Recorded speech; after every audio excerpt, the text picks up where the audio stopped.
अस्सलामु अलैकुम वरहमतुल्लाहि वबरकातुहू।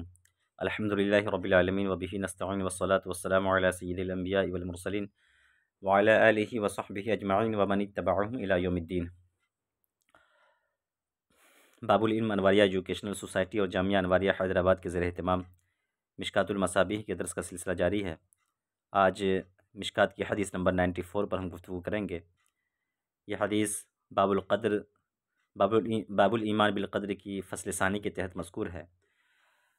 हज़रत उबादा बिन सामित रज़ियल्लाहु तआला अन्हु जो साहबी रसूल हैं, वो इस हदीस की रिवायत करते हैं। हदीस के अल्फ़ाज़ हैं, वअन उबादत बिन सामित रज़ियल्लाहु अन्हु क़ाल क़ाल रसूलुल्लाहि सल्लल्लाहु अलैहि वसल्लम इन्ना अव्वल मा ख़लक़ल्लाहुल क़लम फ़क़ाल लहु उक्तुब फ़क़ाल मा अक्तुब।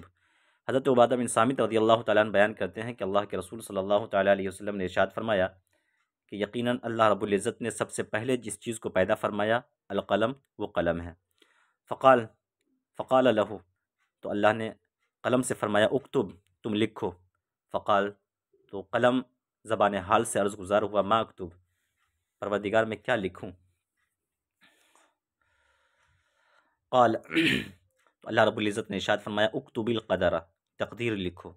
फ़कतब मा काना, तो कलम ने लिखा उन तमाम चीज़ों को जो हो चुका था, जो गुज़र चुकी थी। वमा हुआ काइनुन इलल अबद, और उन तमाम चीज़ों को भी लिखा जो क़यामत तक होने वाली हैं। यानी कलम ने पैदा होने के बाद तक़दीर, चाहे वो साबिक़ा तक़दीर हो या आने वाली तक़दीर हो, आने वाले मामलात हों या गुज़श्ता मामलात, तमाम चीज़ों को तक़दीर के अंदर महफूज कर दिया गया है लिख करके। इस हदीस से ये समझ में आता है कि अल्लाह रब्बुल इज़्ज़त ने सबसे पहले कलम को पैदा फरमाया। हालांकि सही बात यह है कि अल्लाह रब्बुल इज़्ज़त ने सबसे पहले नूर मुहम्मदी सल्लल्लाहु अलैहि वसल्लम को पैदा फरमाया। लेकिन यहाँ पर जो सबसे पहली निस्बत कलम की तरफ की गई है, ये निस्बत हकीकी नहीं है बल्कि निस्बत इज़ाफ़ी है। निस्बत इज़ाफ़ी का मतलब यह है कि दूसरी चीज़ की तरफ निस्बत करते हुए कलम को अल्लाह ने पहले पैदा फरमाया। जैसे इससे पहले की हदीस में आप समाअत कर चुके हैं कि अल्लाह ने पहले अर्श को पैदा फरमाया, फिर अर्श को पानी पर रखा। तो इससे समझ में आता है कि अर्श पहले हुआ, फिर पानी हुआ, उसके बाद फिर कलम है इस हदीस के मुताबिक। तो गोया अल्लाह ने कलम को पहले पैदा फरमाया निस्बत करते हुए ज़मीन व आसमान की तरफ। ऐसे अल्लाह रब्बुल इज़्ज़त ने पानी को पहले पैदा फरमाया निस्बत करते हुए कलम की तरफ। ऐसे अल्लाह ने अर्श को पहले पैदा फरमाया पानी और कलम की तरफ निस्बत करते हुए। तो ये सारी निस्बतें निस्बतें इज़ाफ़ी हैं, एक की दूसरे की तरफ निस्बत करते हुए अल्लाह ने इसको पहले पैदा फरमाया। तो गोया हासिल यह है कि सबसे पहले अल्लाह ने नूर मुहम्मदी सल्लल्लाहु अलैहि वसल्लम को पैदा फरमाया, उसके बाद अर्श को, फिर पानी को, फिर कलम को, यके बाद दिगरे। तो सब एक दूसरे की तरफ निस्बत करते हुए पहले है। इसलिए अल्लाह ताला ने कलम के बारे में भी इसलिए इस हदीस में भी क्या फरमाया गया, अल्लाह ने सबसे पहले कलम को पैदा फरमाया, यानी दूसरी चीज़ों की तरफ निस्बत करते हुए। और ये भी समझ में आया कि जो तकदीरें हैं, वो तकदीरें तमाम की तमाम लिख करके महफूज कर दी गई हैं। जो होने वाली थी और जो होंगी, जो गुज़र चुकी वो तमाम चीज़ें। इस हदीस की रिवायत इमाम तिरमिज़ी ने की है और फरमाया है कि यह हदीस हसन है, यह हदीस गरीब है। इसनादन सनद की तरफ निस्बत करते हैं। हदीस गरीब के बारे में इससे पहले हमने बताया था कि हदीस गरीब उस हदीस को कहते हैं कि जिसकी रिवायत करने वाले हर तबके में एक ही शख्स हों, तो उसको हदीस गरीब कहा जाता है। हर तबके में एक ही शख्स को क्या मतलब, यानी हर तबके में एक शख्स दूसरे शख्स से बयान करे, दो ना हो, दो हो जाए तो वो हदीसें अजीज़ हो जाती हैं। ठीक है, तो हर तबके में एक शख्स दूसरे शख्स से बयान कर रहा है। फॉर एग्ज़ाम्पल यूँ समझ लें कि जैसे किसी ताबई ने किसी एक सहाबी से वो हदीस की समाअत की, फिर किसी तबे ताबई ने किसी एक ताबई से इस हदीस की समाअत की, फिर तबे ताबई के बाद के अदवार में किसी एक ही शख्स ने फिर बाद वाले से समाअत की। ऐसा ही है, हर एक शख्स एक दूसरे से समाअत करने में मुनफरिद हो, अकेला हो, तो उस हदीस को हदीस गरीब कहा जाता है। हदीस नंबर 95 वअन मुस्लिम बिन यसार रज़ियल्लाहु तआला अन्हु क़ाल सुइला उमर इब्नुल ख़त्ताब रज़ियल्लाहु तआला अन्हु अन हाज़िहिल आया व इज़ अख़ज़ रब्बुका मिन बनी आदम मिन ज़ुहूरिहिम ज़ुर्रिय्यतहुम। मुस्लिम बिन यसार रज़ियल्लाहु तआला अन्हु बयान करते हैं कि उमर बिन ख़त्ताब रज़ियल्लाहु तआला अन्हु से इस आयत के बारे में पूछा गया। वो आयत कौन सी है? ये व इज़ अख़ज़ रब्बुका मिन बनी आदम मिन ज़ुहूरिहिम ज़ुर्रिय्यतहुम, कि जब अल्लाह रब्बुल इज़्ज़त ने औलाद आदम की पुश्त से उसकी ज़ुर्रियत को निकाला। अलाया। क़ाल उमर, तो हज़रत उमर कहते हैं समिअतु रसूलल्लाहि सल्लल्लाहु अलैहि वसल्लम, मैंने अल्लाह के रसूल सल्लल्लाहु तआला अलैहि वसल्लम से सुना, यसअलु अन्हा, कि आपसे इसी आयत के बारे में सवाल किया गया। फ़क़ाल, तो आपने फरमाया कि इन्ना अल्लाह खलक़ आदम, अल्लाह रब्बुल इज़्ज़त ने आदम को पैदा फरमाया, सुम्मा मसह ज़हरहु बियमीनिही, और फिर अपने दस्ते मुबारक से, यमीन दाएं हाथ को कहते हैं, तो अल्लाह रब्बुल इज़्ज़त ने अपने दस्ते मुबारक से आदम की पुष्ट पर हाथ फेरा। अब अल्लाह रब्बुल इज़्ज़त तो दस्त से पाक है, दस्त मतलब होता है हाथ, हाथ से तो पाक है। तो असल में देखें, ये जुमला मुतशाबिहात में से है। कुरान के अंदर अल्लाह रब्बुल इज़्ज़त के लिए यदुल्लाह, अल्लाह का हाथ, वजहुल्लाह, अल्लाह का चेहरा, ये सारे अल्फाज आए हैं। हालांकि अल्लाह रब्बुल इज़्ज़त हाथ से भी पाक है, चेहरे से भी पाक है। अब चूँकि कुरान के अंदर आ चुका है, इसलिए हमें इस पर ईमान लाना ज़रूरी है, ईमान लाना वाजिब है। लेकिन इसके बारे में सवाल करना कि कैसा हाथ है, कैसा चेहरा है, ये बिदात है। ईमान लाना वाजिब है, और कैफियत चूँकि मजहूल है हमारे नज़दीक, पता नहीं कैसा हाथ है और कैसा चेहरा है और कैसा यद है, इसलिए सवाल करने को बिदअत कहा है उलमा ने, और इस पर ईमान लाने को वाजिब कहा है। और कैफियत मजहूल है, इसलिए मजहूल ही रहने दिया जाए। अब यह कि अल्लाह रब्बुल इज़्ज़त ने हज़रत आदम की पुष्ट पर हाथ क्यों फेरा, पुष्ट पर क्यों फेरा, उसकी वजह यह है कि इंसान के अंदर जो मादे मनविया होती है, जिससे बच्चे का तवल्लुद होता है, बच्चे की पैदाइश होती है, जो मनी होती है, इंसान के पुष्ट के अंदर ही होती है। इस वजह से अल्लाह रब्बुल इज़्ज़त ने उनके पुष्ट पर हाथ फेरा। फ़स्तख़रज मिन्हु ज़ुर्रियतन, तो उससे एक ज़ुर्रियत यानी एक नस्ल को निकाला। फ़क़ाल, तो फरमाया ख़लक़्तु हाउलाइ लिल जन्नह, मैंने इस ज़ुर्रियत को जन्नत के लिए पैदा किया है। व बिअमलि अहलिल जन्नत यामलून, और ये जन्नतियों वाला काम करेंगे। सुम्मा मसह ज़हरहु फ़स्तख़रज मिन्हु ज़ुर्रियतन, फिर अल्लाह रब्बुल इज़्ज़त ने आदम के पुष्ट पर हाथ फेरा और फिर उससे एक दूसरी ज़ुर्रियत को निकाला। फ़क़ाल, फिर फरमाया ख़लक़्तु हाउलाइ लिन्नार, मैंने इस ज़ुर्रियत को यानी इन लोगों को जहन्नम के लिए पैदा किया है। व बिअमलि अहलिन नार यामलून, और ये जहन्नमियों वाला काम करेंगे। फ़क़ाल रजुलुन, तो एक शख्स ने अर्ज़ किया फ़फ़ीमल अमल या रसूलल्लाह, ए अल्लाह के रसूल, तो फिर अमल किस बात की। यानी उनके कहने का मतलब ये था कि जब अल्लाह रब्बुल इज़्ज़त ने एक तबका को, इंसानों के एक तबके को जन्नत के लिए पैदा किया है, दूसरे तबके को जहन्नम के लिए पैदा किया है, तो जन्नती और जहन्नमी होना अल्लाह रब्बुल इज़्ज़त ने गोया कि कन्फर्म कर दिया, क्लियर कर दिया कि फ़लाँ जन्नती होगा, फ़लाँ जहन्नमी होगा। तो अब हमारे अमल का इसमें क्या दखल है कि हम अपने अमल की वजह से जन्नत में चले जाएँ।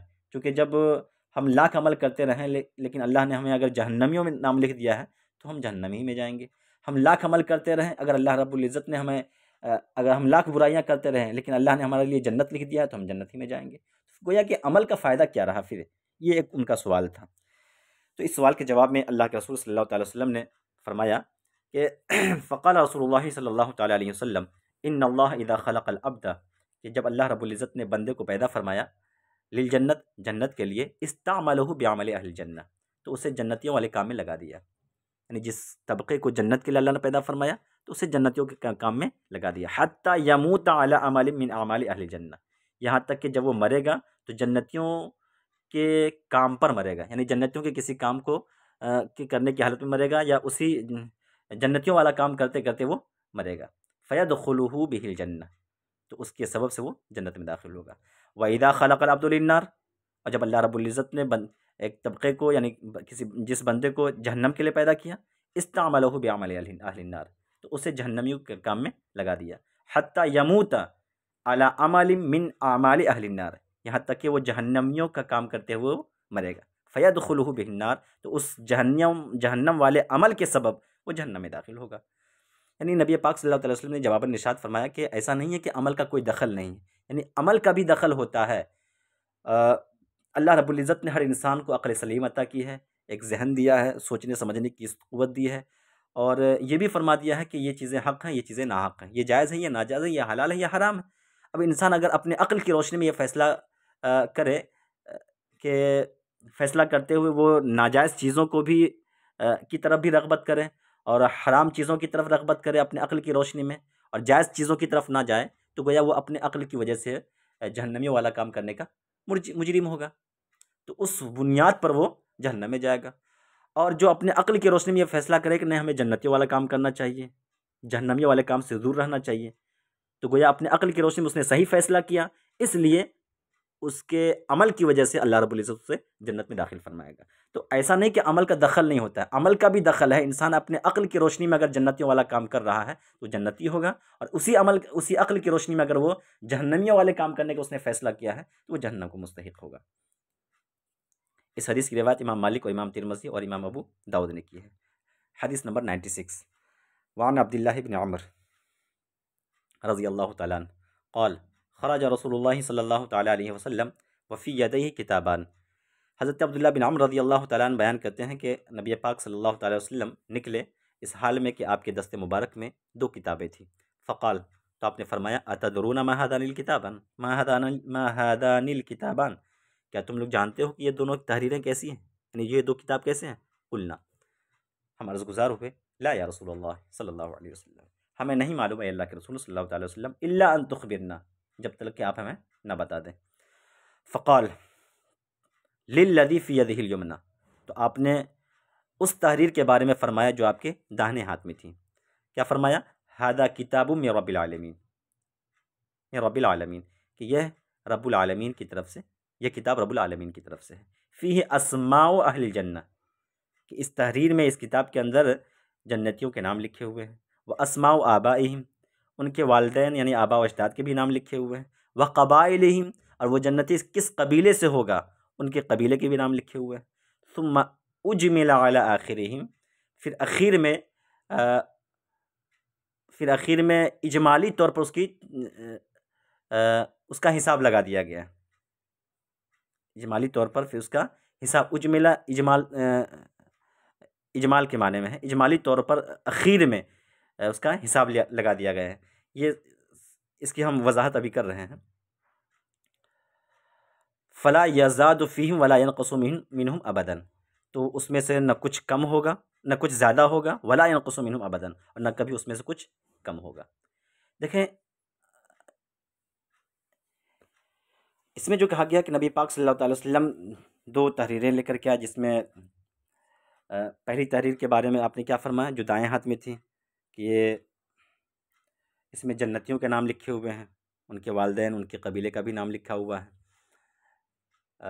ये क्या तहरीर वाक़यतन खारिज में भी इस तरह की तहरीर मौजूद थी, या फिर ये कि नबी पाक सल्लल्लाहु ताला अलैहि वसल्लम को इस कदर यकीन था और मुशाहदा की रोशनी में आप इस कदर यकीन के हद तक पहुंच गए थे कि जन्नती कौन होगा, जहन्नमी कौन होगा, और जन्नती और जहन्नमी होने की बिल्कुल हकीकत आप पर मुनकशिफ हो चुकी थी। तो आप गोया समझाने के लिए उस तहरीर को सहाबा के सामने पेश कर रहे थे। ऐसा नहीं कि एक्चुअल वो तहरीर थी ऐसी कि जिसमें जन्नतियों के नाम लिखे हुए थे, ऐसा नहीं है, बल्कि नबी पाक सल्लल्लाहु अलैहि वसल्लम ने समझाने के लिए कि क्लियर कट बात हो चुकी है कि कौन जन्नती होगा, कौन जहन्नमी होगा। इस चीज़ को समझाने के लिए आपने ऐसा किया। खारिज में इस तरह की कोई तहरीर नहीं थी कि जिसमें वाक़तन जन्नतियों के नाम लिखे हुए हों, पहली चीज़। दूसरी चीज़ ये कि उसमें फिर आखिर में क्या है, सुम्मा उजमिला अला आखिरिहिम, जन्नतियों के नाम भी लिखे हुए थे, उनके आबा व अजदाद के नाम, उनके कबीले का भी नाम, फिर आखिर में उसका इजमाली तौर पर हिसाब भी लगा दिया गया। जैसे हिसाब के जानकार वगैरह करते हैं ना, पहले पूरी तरतीब देते हैं, फिर आखिर में खुलासा नोट कर देते हैं, ये खुलासा हुआ, ये रिज़ल्ट इसका, ये नतीजा है। ऐसे नतीजे के तौर पर आखिर में इजमालन जो है पेश कर दिया गया था कि जन्नतियों की फहरिस्त को।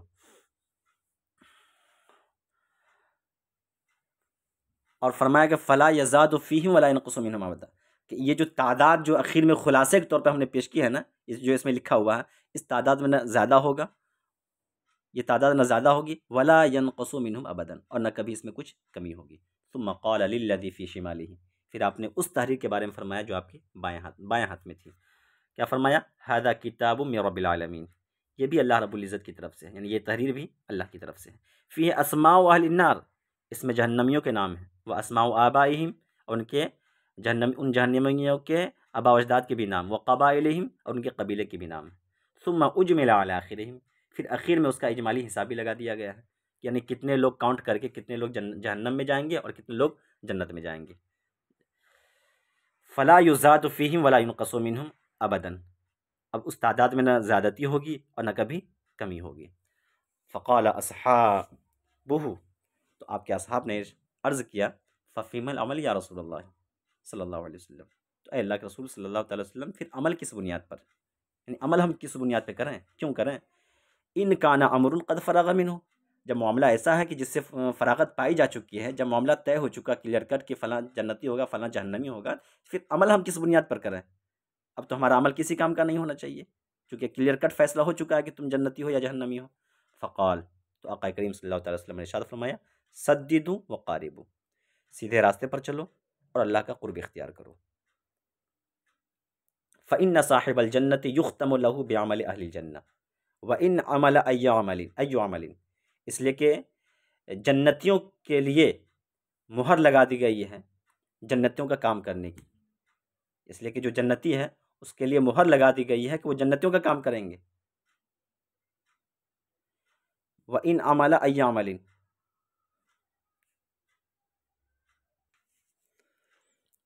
यानी जन्नतियों के लिए जन्नतियों वाला काम करने की मुहर लगा दी गई। व इन अमल अय्यु अमलिन, अगरचे वो कोई भी काम करें, यानी जब मुहर लगा दी गई कि जन्नती है, तो फिर अगर वो बुराई के रास्ते पे भी चल रहा है, बुरे रास्ते पर बुरा काम भी कर रहा है, समझे, जो भी अमल कर रहा है, तो फिर आखिर में एक वक्त ऐसा भी आएगा कि वो जन्नतियों वाला काम करना शुरू कर देगा और जन्नत का हकदार हो जाएगा। उसके बाद नबी पाक सल्लल्लाहु अलैहि वसल्लम इरशाद फरमाते हैं, व इन्ना साहिबन नारि युख्तमु लहू बिअमलि अहलिन नार, और जहन्नमियों के लिए भी जहन्नमियों वाले काम की मुहर लगा दी गई है। व इन अमल अय्यु अमलिन, अगरचे वो कोई काम करता हो, यानी करंट में मौजूदा में अगरचे वो जन्नतियों वाला काम कर रहा हो, लेकिन चूंकि उस पर मुक़द्दर हो चुका है जहन्नम में जाना, इसलिए आखिर में वैसा वक्त भी आएगा कि वो जहन्नमियों वाला काम करना शुरू कर देगा और जहन्नम में चला जाएगा। सुम्मा क़ाल रसूलुल्लाह सल्लल्लाहु अलैहि वसल्लम, तो इससे ये समझ में आता है कि गोया इंसान अमल करता रहे, ऐसा नहीं कि अमल का कोई दखल नहीं होता है, इंसान अमल करता रहे और अल्लाह रब्बुल इज़्ज़त की बारगाह में अपनी मग़फ़िरत और अपनी तक़दीर के बदलने की भी दुआ करता रहे। इसको आप यूँ समझ लें कि तक़दीर 3 तरह के होते हैं। एक है तक़दीर मुबरम, तक़दीर मुबरम का मतलब ये होता है कि जो कभी टल नहीं सकता है, किसी की भी दुआ से नहीं, जो अल्लाह रब्बुल इज़्ज़त के इल्म इलाही में, जो इल्म में है जो इल्म इलाही में जो तक़दीर है और जो कभी टल नहीं सकता किसी की दुआ से, वो तक़दीर मुबरम कहलाती है। एक है तक़दीर मुशाबह मुबरम। तक़दीर मुशाबह मुबरम का मतलब ये होता है कि ऐसी तक़दीर जो किसी नबी की या किसी वली की दुआ से टल जाए, उसको तक़दीर मुशाबह मुबरम कहा जाता है। और एक है तक़दीर मुअल्लक़। तक़दीर मुअल्लक़ का मतलब ये होता है कि आदमी नेक अमाल करना शुरू कर दे, नेकियां करे, कार खैर करे, तो अल्लाह रब्बुल इज़्ज़त उसकी तक़दीर को भी पलट देता है। तो इसलिए इंसान अमल करता रहे। हो सकता है कि उसका जहन्नमी होना अगर तक़दीर मुअल्लक़ हो या फिर ये कि तक़दीर मुशाबह मुबरम हो, तो उसके आमाल उसे उसकी तक़दीर को बदल देंगे और वो जन्नत का हक़दार हो जाएगा। इसलिए अमल से कभी भी गाफिल नहीं होना चाहिए। हो सकता है कि जहन्नमी होना जो उसके मुक़द्दर में लिखा हुआ है, वो तक़दीर मुअल्लक़ के तौर पे हो या तक़दीर मुशाबह मुबरम के तौर पे हो। अगर आमाल करेंगे, औलिया अल्लाह से जो है कि बारगाह का फ़ैज़ याफ़्ता बनेंगे, उनका क़ुर्ब इख्तियार करेंगे, अल्लाह का क़ुर्ब इख्तियार करेंगे, तो यकीनन हो सकता है अल्लाह रब्बुल इज़्ज़त हमें भी जन्नत का हक़दार बना दे। इसलिए आमाल से कभी गफ़लत नहीं करना चाहिए। सुम्मा क़ाल रसूलुल्लाह सल्लल्लाहु तआला अलैहि वसल्लम बियदिही, फिर नबी पाक सल्लल्लाहु अलैहि वसल्लम ने अपने दस्ते मुबारक से इशारा फरमाया, फ़नबज़हुमा, फिर उसको झाड़ दिया, यानी कि जो 2 किताबें थीं, है ना, उसको आपने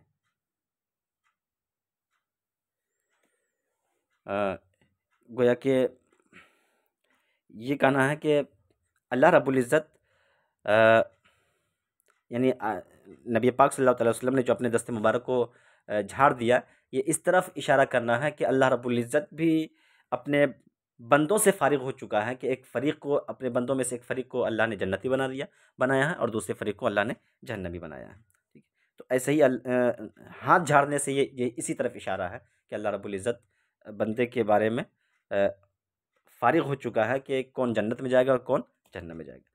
सुम्मा क़ाल, फिर आपने फरमाया, फ़रग़ रब्बुकुम मिनल इबाद, कि तुम्हारा रब बंदों के मामले से, बंदों से क्या है, फ़ारिग़ हो चुका है। फ़रीक़ुन फ़िल जन्नह, कि एक फ़रीक़ जन्नती है, व फ़रीक़ुन फ़िस सईर, और दूसरा फ़रीक़ जहन्नमी है। रवाहु तिरमिज़ी, इस हदीस की रिवायत इमाम तिरमिज़ी ने की है। लेकिन इससे भी ये आप समझ लें कि अल्लाह रब्बुल इज़्ज़त ने तो तकदीर में लिख दिया है कि एक फ़रीक़ जन्नती होगा, दूसरा फ़रीक़ जन्नती होगा, लेकिन तकदीर की वो कौन सी किस्म है ये हमें नहीं पता। इसलिए हमें अपने अमाल पे तवज्जो देना चाहिए और वो काम करते रहना चाहिए।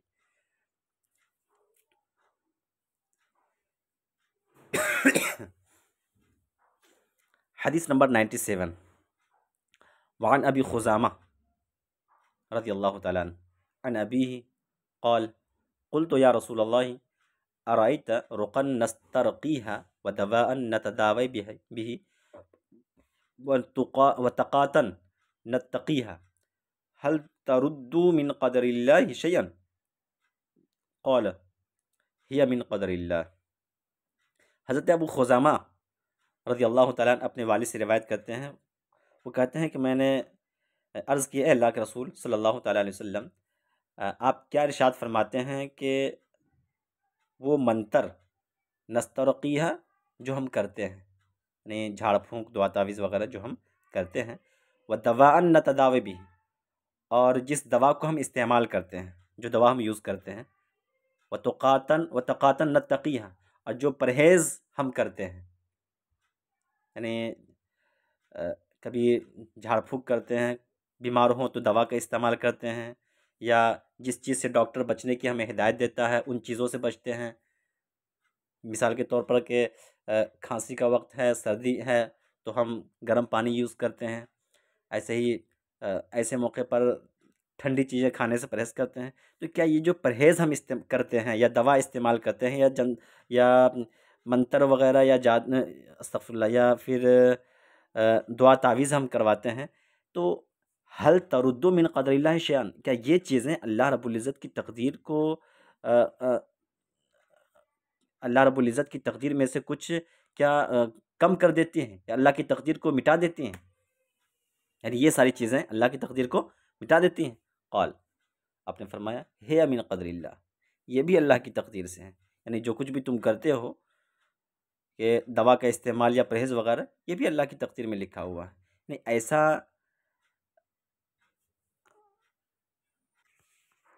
नहीं ऐसा है कि जब बीमार इंसान पड़ता है तो फिर इन चीज़ों का सहारा लेता है, दवाओं का, परहेज़ का और दुआ तावीज़ वग़ैरह का। तो इससे क्या तक़दीरें ख़त्म हो जाती हैं जो अ, हमारे बारे में लिखी जा चुकी हैं? तो आपने फरमाया कि ये भी अल्लाह की तक़दीर से है। क्या मतलब? यानी अल्लाह रब्बुल इज़्ज़त ने ये तक़दीर में लिख दिया है कि तुम बीमार पड़ोगे तो इस तरह का काम करोगे, ये दवा इस्तेमाल करोगे, इस तरह की जो है तावीज़ लोगे तो आराम हो जाएगा तुम्हें, तुम तकलीफ़ से जो है आराम में आ जाओगे, तुम सेहतमंद हो जाओगे। ये सब भी अल्लाह रब्बुल इज़्ज़त की तक़दीर में लिखी हुई है। तो ऐसा नहीं है कि ये ये चीज़ें खुद ज़रिया बन जाती हैं, बल्कि अल्लाह ने ज़रिया बना रखा है इन चीज़ों को तुम्हारे लिए कि बीमार पड़ोगे तो इन ज़रियों को, इन ज़राए और असबाब को इस्तेमाल करोगे तो तुम सेहतयाब हो जाओगे। तो ये सब अल्लाह रब्बुल इज़्ज़त की तक़दीर में से है। इस हदीस की रिवायत इमाम अहमद ने, इमाम तिरमिज़ी ने और इमाम इब्न माजा ने की है। अब आ जाएँ हदीस नंबर 98 पे। वअन अबी हुरैरा रज़ियल्लाहु तआला अन्हु क़ाल खरज अलैना रसूलुल्लाह सल्लल्लाहु अलैहि वसल्लम व नहनु नतनाज़अु फ़िल क़दरि। नबी पाक सल्लल्लाहु तआला अलैहि वसल्लम हमारे दरमियान निकले जबकि हम तकदीर के मामले में बहस व मुबाहसा कर रहे थे, झगड़ रहे थे, निज़ा कर रहे थे। फ़ग़ज़ब, तो नबी पाक सल्लल्लाहु तआला अलैहि वसल्लम ग़ज़बनाक हो गए, गुस्सा हो गए। हत्ता इहमर्रा वजहहू, यहाँ तक कि आपका चेहरे मुबारक सुर्ख हो गया। हत्ता कअन्नमा फ़ुक़िया फ़ी वजनतैहि हुब्बुर रुम्मान, ऐसा लग रहा था गोया आपके चेहरे पर अनार की रसें निचोड़ दी गई, अनार के दाने निचोड़ दिए गए। रस ने, अनार के दाने निचोड़ दिए गए। हब का माना होता है दाना और रुम्मान का माना होता है अनार। जो अनार का दाना बिल्कुल सुर्ख नहीं होता उसी तरफ इशारा है। इस तरह नबी पाक सल्लल्लाहु अलैहि वसल्लम का चेहरे मुबारक सुर्ख हो गया। ऐसा लग रहा था कि आपके चेहरे मुबारक पर अनार के दाने निचोड़ दिए गए हैं। ये जो आप गुस्सा हुए, ये गुस्सा अपने नफ्स की वजह से नहीं था, ये नफसियाती गुस्सा नहीं था। अल्लाह रब्बुल इज़्ज़त ने आपकी ज़ात मुबारक को इसे पाक रखा है और इस तरह की बातें बहुत कम मिलती हैं नबी पाक सल्लल्लाहु अलैहि वसल्लम के बारे में। लेकिन चूँकि दीन के मामले में था, तकदीर में वो लोग आपस में निज़ा कर रहे थे, इसलिए नबी पाक सल्लल्लाहु अलैहि वसल्लम का चेहरा सुर्ख हो गया। और कैसा सुर्ख हुआ, उसकी तशबीह कैसी दी साहबा ने? ऐसा लग रहा था कि गोया आपके चेहरे मुबारका पर अनार के दाने निचोड़ दिए गए। फ़क़ाल, तो आपने फरमाया, अब हाज़ा उमिरतुम, क्या तुम्हें इसी काम का हुक्म दिया गया? अम बिहाज़ा उरसिलतु इलैकुम, क्या मैं तुम्हारे दरमियान यही काम लेकर के आया हूँ? क्या तुम्हारे दरमियान मुझे इसी काम के लिए भेजा गया है कि तुम आपस में तकदीर में झगड़ते रहो? मेरा काम दावत व तबलीग का करना है, ताअत व इबादत की तरफ तुम्हें लाना है, और तुम्हारा काम आमन्ना सद्दक़ना है, उसको मान लेना है कि तुम तकदीर के बारे में झगड़ रहे हो। ऐसा है तो ऐसा क्यों है? ऐसा क्यों? सब तो अल्लाह रब्बुल इज़्ज़त करता है। जैसे आपस में लोग निज़ा करते हैं ना कि भाई हम जो कुछ भी कर रहे हैं तो अल्लाह ही तो करा रहा है ना, अगर हम गुनाह का काम कर रहे हैं तो माज़अल्लाह अल्लाह ही तो करा रहा है ना। तो इस तरह की बातें आपस में निज़ा में चल रही थी। तब नबी पाक सल्लल्लाहु अलैहि वसल्लम के चेहरे मुबारक सुर्ख हो गया। तो आपने फरमाया, क्या मैं तुम्हें इसी काम का हुक्म दिया हूँ, या इसी वजह से मुझे तुम्हारे दरमियान भेजा गया? इन्नमा हलक मन कान क़ब्लकुम हिना तनाज़अू फ़ी हाज़ल अम्र। ये तारीख़ी जुमला है जो नबी पाक सल्लल्लाहु अलैहि वसल्लम ने इरशाद फरमाया। आपने फरमाया कि यकीनन तुमसे पहले लोग हलाक हो गए, इस वजह से कि वो लोग इसी मामले में क्या करते थे? झगड़ते थे आपस में, तकदीर के मामले में निज़ा करते थे। अज़िमत अलैकुम,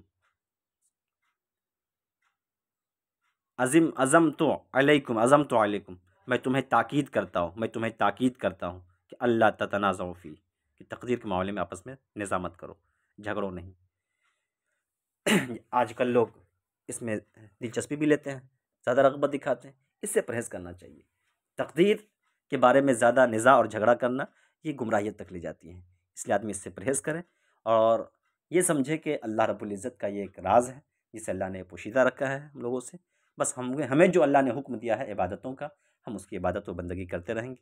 अल्लाह रब्बुल इज़्ज़त हमें अपनी इबादतों का सिला और नतीजा ज़रूर अता फ़रमाएगा। रवाह तिरमिज़ी, इस हदीस की रिवायत इमाम तिरमिज़ी ने की है। हदीस नंबर 99, व रवा इब्न माजा। अच्छा, जो हदीस इससे पहले गुजरी है ना 99 में है, ये कहा जा रहा है कि इसी हदीस की रिवायत इब्न माजा वगैरह ने की है। किससे? किनसे? अन अम्र बिन शुआइब अन अबीही अन जद्दी, इस सनद से रिवायत की है। तो देखें कि सनद जब अलग हो जाती हैं तो हदीस का भी नाम अलग दे दिया जाता है कि ये हदीस उस हदीस के अलावा है। यानी सनद की वजह से हदीस का नंबर चेंज हो जाता है।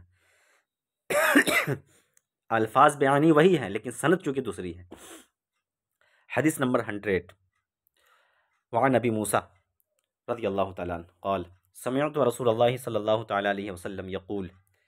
हज़रत अबू मूसा कहते हैं कि मैंने अल्लाह के रसूल सल्लल्लाहु तआला अलैहि वसल्लम से फरमाते हुए सुना कि इन्नल्लाह खलक़ आदम मिन क़ब्ज़तिन क़बज़हा मिन जमीइल अर्द, कि अल्लाह रब्बुल इज़्ज़त ने आदम को पैदा फरमाया मिट्टी के एक मुट्ठी से, एक मुट्ठी से, मुट्ठी कब्ज़ा वही कहते हैं जो हथेली मुकम्मल भर के आ जाए उसको मुट्ठी कहा जाता है। क़बज़हा मिन जमीइल अर्द, जिस मिट्टी को उन्होंने कहाँ से हासिल किया था? मिन जमीइल अर्द, ज़मीन के तमाम अतराफ से, रुए ज़मीन से, पूरे रुए ज़मीन से जिसे अल्लाह रब्बुल इज़्ज़त ने लिया था। अच्छा, ये काम किसके हवाले किया गया था? हज़रत इज़राइल अलैहिस्सलातु वस्सलाम के हवाले से। चूँकि बाज़ रिवायतों में ये भी आता है कि जब इज़राइल अलैहिस्सलाम के अलावा दीगर फ़रिश्तों को भेजा गया तो मिट्टी पुकारने लगी कि मुझसे ऐसे लोग पैदा होंगे कि जो अल्लाह की नाफरमानी करेंगे, मुझे मत ले जाओ, आहो पुकार करने लगी। तो आखिर में हज़रत इज़राइल अलैहिस्सलाम को भेजा गया। इज़राइल अलैहिस्सलाम ने उस मिट्टी को लिया, चाहे वो लाख चीखती पुकारती रही, लेकर के खुदा की बारगाह में हाजिर हो गए। अब चूँकि मिट्टी ले जाने वाले वही थे और उन्हीं के लाने की वजह से इंसान की तख्लीक हुई, इंसान पैदा हुआ, इसलिए अल्लाह रब्बुल इज़्ज़त ने मौत के लिए भी, रूह निकालने के लिए भी हज़रत इज़राइल अलैहिस्सलातु वस्सलाम को मुक़र्रर फरमाया। तो अल्लाह ताला ने आदम को मिट्टी के कब्ज़ा यानी मुट्ठी से बनाया, पैदा फरमाया। क़बज़हा मिन जमीइल अर्द, मिट्टी के उस मुट्ठी को, उस मिट्टी को कहाँ से हासिल किया गया था? पूरे रुए ज़मीन से। फ़जाअ बनु आदम अला क़द्रिल अर्द, इसलिए औलाद आदम ज़मीन के अंदाज़े पर आई, ज़मीन के अंदाज, जिस जगह की मिट्टी जैसी थी उसके मुताबिक इंसान की तख्लीक हुई। यानी हर इलाके की मिट्टी अलग अलग नौइयत की होती है ना, किसी की जगह की काली होती है, कहीं जो है गोरी मिट्टी होती है, कहीं उसकी रंगत अलग होती है। तो अल्लाह के नबी सल्लल्लाहु अलैहि वसल्लम क्या फरमाते हैं कि अल्लाह रब्बुल इज़्ज़त ने आदम को पैदा फरमाया तो मिट्टी के मिट्टी से, है ना, और फिर उस मिट्टी को पूरी रुए ज़मीन से लिया गया, इसलिए औलाद आदम ज़मीन के अंदाजे के मुताबिक आई।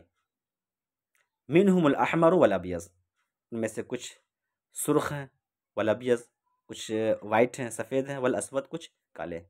इंसान की जो तख्लीक है उनमें से कुछ सफ़ेद हैं, कुछ गोरे हैं, कुछ काले हैं। उसकी वजह क्या है कि जिस जगह की मिट्टी जिस पर ज़्यादा गालिब आ गई तो वो उसकी रंगत वैसे ही हो गई। यानी अगर किसी पर सुर्ख मिट्टी का कलर मिट्टी गालिब आ गया तो उसके उसकी रंगत जो है सुर्ख हो गई। किसी पर सफ़ेदी तो वो सफ़ेद हो गया, किसी पर कालापन तो वो काला हो गया।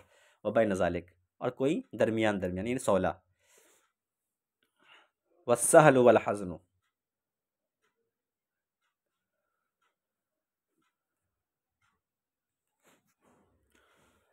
सहल का माना होता है नर्म, और हज़्न का माना सख्त कर सकते हैं ग़ालिबन, या हुज़्न अगर पढ़ेंगे तो गम के माने में होगा। सहल का माना होता है नर्म, यानी किसी जगह की मिट्टी नर्म होती है और किसी जगह की मिट्टी बड़ी सख्त होती है। तो जिस जगह की मिट्टी जिस पर गालिब आई तो उस इंसान का कल्ब वैसे ही हुआ। कोई नर्म हुआ किसी का दिल तो किसी का दिल सख्त हुआ। तो मिट्टी की तफावत की वजह से जिस मिट्टी की हैसियत जिस पर ज़्यादा गालिब आई वो वैसा ही हुआ। वल खबीस व तय्यब, और बाज़ बुरे हुए तो बाज़ अच्छे हुए। यानी सब सब जो है ज़मीन की हैसियत के मुताबिक, बाज़ जगह के इलाके कुछ ऐसे ही होते हैं। जैसे अब अफ्रीका वगैरह में चले जाएं, हब्श के इलाके में, तो लोग वहाँ हबशी होते हैं। इराक़ में चले जाए तो आमतौर पे लोग गोरे होते हैं। तो हर जगह की मिट्टी के अलग अलग हैसियत है और अलग अलग उसकी कैफियतें हैं, तो उसी कैफियत के मुताबिक इंसान की तख्लीक होती है। इस हदीस की रिवायत इमाम अहमद ने की है, इमाम तिरमिज़ी ने भी की है और इमाम अबू दाऊद ने भी की है। अस्सलामु अलैकुम व रहमतुल्लाहि व बरकातहू।